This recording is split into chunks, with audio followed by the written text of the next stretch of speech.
بسم اللہ الرحمن الرحیم۔ السلام علیکم ورحمۃ اللہ۔ عالمی دنیا کے حالات و واقعات کو سامنے رکھتے ہوئے امریکی صدر ڈونلڈ ٹرمپ اس وقت چائنا کا دورہ کرنے جا رہے ہیں، اور یہ جو چائنا کا دورہ ہے یہ عالمی دنیا اور عالمی میڈیا کا توجہ کا مرکز بن چکا ہے۔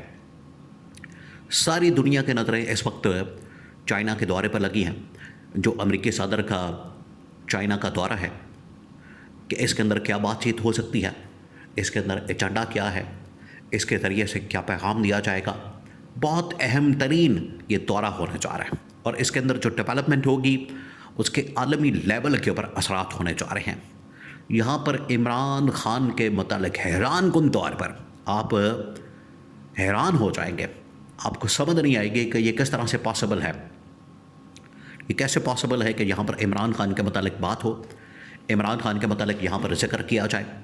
عمران خان کے متعلق یہاں پر ڈسکشن کی جائے، یہ کس طرح سے پاسبل ہے۔ یعنی یہ تمام چیزیں ہونے جا رہی ہیں۔ اب یہ جو دورہ ہے اور اس کا جو ایجنڈا ہے اور جو عالمی صورتحال ہے، دیکھیے عالمی جو حالات و واقعات ہیں، جو صورتحال ہے وہ آپ کے سامنے ہے۔ ایک طرف ایران کے اوپر حملہ، وہ تقریباً کوئی 30 سے 40 دن جنگ چلتی ہے امریکہ ایران کے درمیان۔ اس کے بعد ان کے درمیان ایک وقتی طور پر سیز فائر ہوتا ہے۔ ابھی بھی ابنائے ہرمز کے اوپر معاملات پھنسے ہوئے۔ اب اس کی وجہ سے پوری دنیا متاثر ہوتی ہے۔ جب ابنائے ہرمز ایران کے اوپر حملہ، یہ تمام چیزیں ہوتی ہیں، چین سب سے زیادہ افیکٹ ہوتا ہے۔ دو بڑی سپر پاور دنیا کے اندر جو سب سے زیادہ متاثر ہوتی ہیں، جن کے اوپر سب سے زیادہ امپیکٹ ہوتا ہے، ایک تو امریکہ جو کہ ڈائریکٹلی براہ راست اس جنگ کے اندر انوالو ہوتا ہے، ملوث ہوتا ہے، ایک اس کے اوپر امپیکٹ ہوتا ہے۔ نمبر 2، چائنا کے اوپر اس کے سب سے زیادہ اثرات مرتب ہوتے ہیں، کیونکہ چین ایران سے تیل لینے والا، آئل لینے والا، پیٹرول اور ڈیزل لینے والا سب سے بڑا ملک ہے۔ تو ابنائے ہرمز کے اوپر پابندی، ابنائے ہرمز کا بند ہونا، وہاں پر حملے ہونا، اس کی وجہ سے چین کی جو یہاں سے تمام کی تمام سپلائی لائن ہے وہ متاثر ہوتی ہے، اور چین جو آئل یہاں سے حاصل کرتا ہے، پیٹرول اور ڈیزل حاصل کرتا ہے، وہ افیکٹ ہوتا ہے۔ اس کے علاوہ امریکہ اور چین کے درمیان مختلف مواقع پر گولڈ کے اوپر بھی جنگ ہوتی ہے، اسٹاک مارکیٹ کے اوپر بھی جنگ ہوتی ہے، اس کے علاوہ کرنسی کے اوپر بھی جنگ ہوتی ہے۔ ایون کہ چین نے یہاں تک ایران کو اور عرب ممالک کو آفر دی، کیونکہ عرب ممالک کی جو تیل کی سپلائی ہے وہ بھی متاثر ہوئے۔ چین نے یہاں تک آفر دی کہ اگر آپ چین کو تیل بیچتے ہیں، پیٹرول اور ڈیزل، تو آپ کو ڈالر کی بجائے، امریکی کرنسی کے بجائے یوان چینی کرنسی کے اندر بیچنا پڑے گا۔ تو چین یہاں تک پینیٹریٹ کر چکا تھا، اور امریکہ کو اس نے یہ بڑا زبردست موقع استعمال کرتے ہوئے، اس موقع کو کیش کرتے ہوئے چین نے امریکہ کے خلاف محاذ کھول دیا تھا۔ اب یہ وہ تمام کی تمام چیزیں ہیں، اور چین ویسے دنیا کی ایک بہت بڑی طاقت کے طور پر، پاور کے طور پر، سپر پاور کو چیلنج کر رہا ہے، کیونکہ جو اس کے اکنامک ایکٹیویٹی ہے، جو اس کے اکانومی کا سائز ہے، جو اس کی معیشت اس وقت دنیا کے سب سے بڑی معیشت سمجھی جا رہی ہے، اور پچھلے 20 سالوں کے اندر جو انہوں نے ایک اکنامک ریولوشن پوری دنیا کے اندر، انقلاب جو انہوں نے پوری دنیا کے اندر برپا کیا ہے، اس کی وجہ سے پوری دنیا میں چین ایک بہت بڑی طاقت کے طور پر سامنے آ رہا ہے، اور امریکہ کے لیے یہ بہت بڑا چیلنج ہے۔ اب امریکی صدر ڈونلڈ ٹرمپ امریکہ کیونکہ ایک تھریٹ محسوس کرتا ہے، وہ چین اس ایجنڈے کے ساتھ، اس پرپس کے ساتھ پہنچ رہا ہے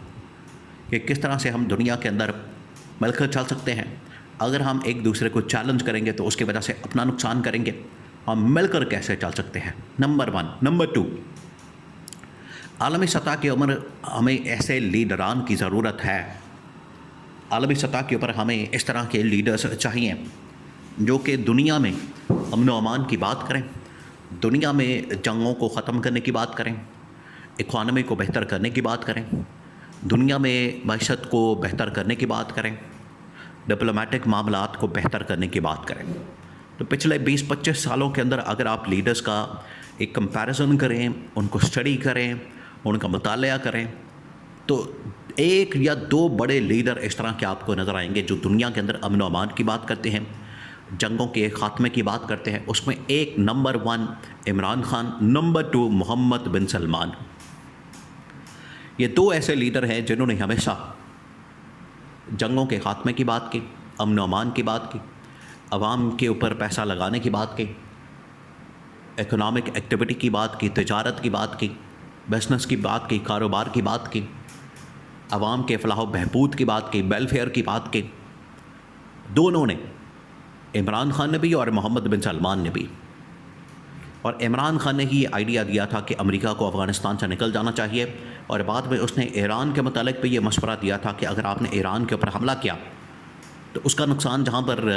بہت سارے عرب ممالک کو، پاکستان کو، ایران کو ہوگا، امریکہ بھی اس نقصان سے نہیں بچے گا، یورپ بھی اس نقصان سے نہیں بچے گا، اس کے اثرات سے نہیں بچے گا۔ بالکل وہی ہوا،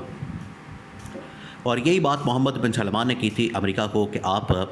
جنگوں کے اندر نہ جائیں، اسرائیل کو بات رہنے دیں، اسرائیل کو سائیڈ پر رکھیں،